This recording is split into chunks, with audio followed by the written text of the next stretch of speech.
the state as a dominant actor in international politics. International relations, IR, initially concentrated on the relationships between states. However, over the past decades, the definition has been broadened to encompass interactions between all sorts of political entities.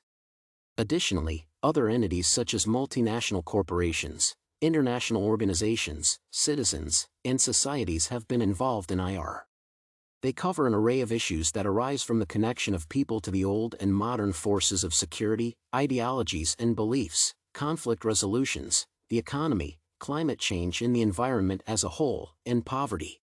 As a result of these numerous issues that are being addressed by agencies, multiple actors are involved in tackling the problems. Each actor plays a different role within the system, although their actions do not contradict the objectives of the IR. Despite the involvement of numerous actors, the state is still the dominant actor in international politics. For years, international politics has focused on the states as the essential actor in promoting the political drive internationally. 193 states joined the international system in 2017 as recognized by the United Nations. The organizations formed by these states were mainly to promote their political agenda in the international arena. The state is usually composed of political officials and bureaucratic organizations such as the presidents and the military. These leaders are typically involved in regulating the country's residents' political, economic, and interactions. The states also guide their citizens by directing and controlling their behavior through the enactment of different laws. States also have territorial jurisdiction, which prevents other states from interfering with the affairs and interactions of their citizens. As a result of this nature, the states are important actors in international politics because they help set the rules that govern how their occupants interact with people across the globe. Additionally, states have unique attributes that differentiate them from other actors, thus dominating international politics. Interests and capabilities are the exemplary attributes that the states possess. National interests are regarded as the broad political, economic, and social goals that direct most governments' policies.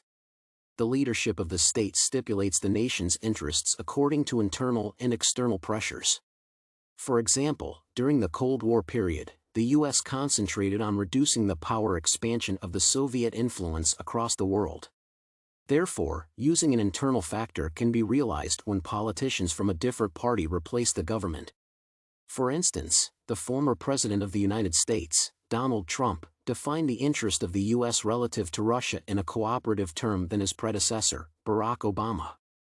Their policies can also be defined in relation to other countries to create harmony with their enemies, as witnessed between the United States and Russia during the reign of President Trump. Moreover, the content of interests can vary from state to state, making it a crucial factor in international politics. The interest can advocate for economic incentives to realize industrial competitiveness or enhance a nation's economic growth. However, some states can focus on promoting national security and actions relating to protecting the sovereignty of a country. As a result, the states are better placed to promote their policies that can improve the livelihoods of their citizens through playing international politics.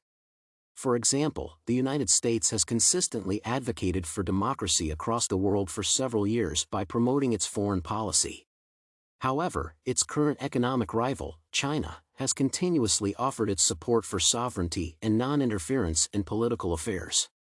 As a result of these differences, international organizations can weigh which policy is suitable for adoption. Other actors, however, rely on the members to formulate a policy, and each member is given an opportunity to contribute. As a result, their activities often take a long time to implement and sometimes do collapse.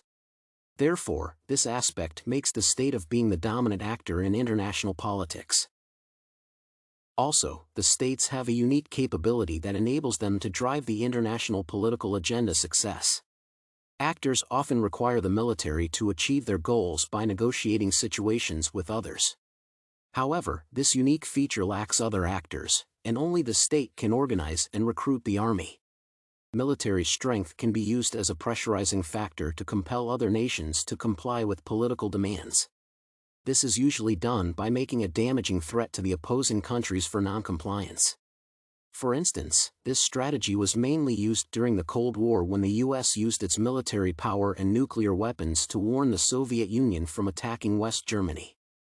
However, other actors lack the military might and therefore experience significant challenges in realizing their international political quests.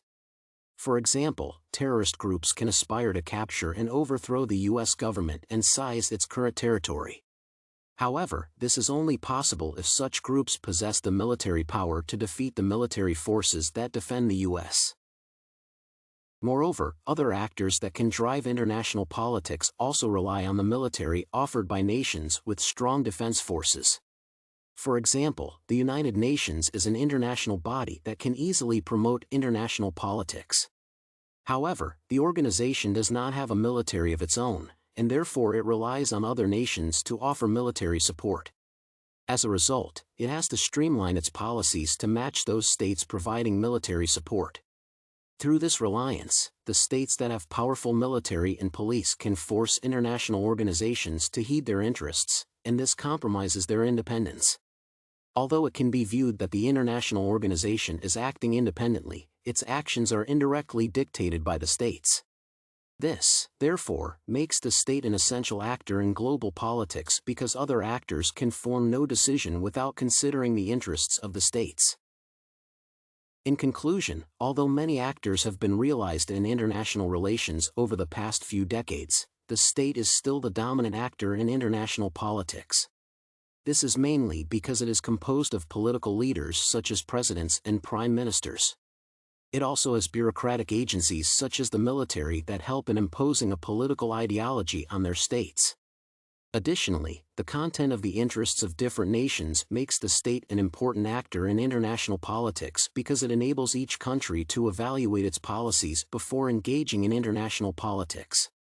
Moreover, the states possess the financial wealth that can be used in promoting international politics.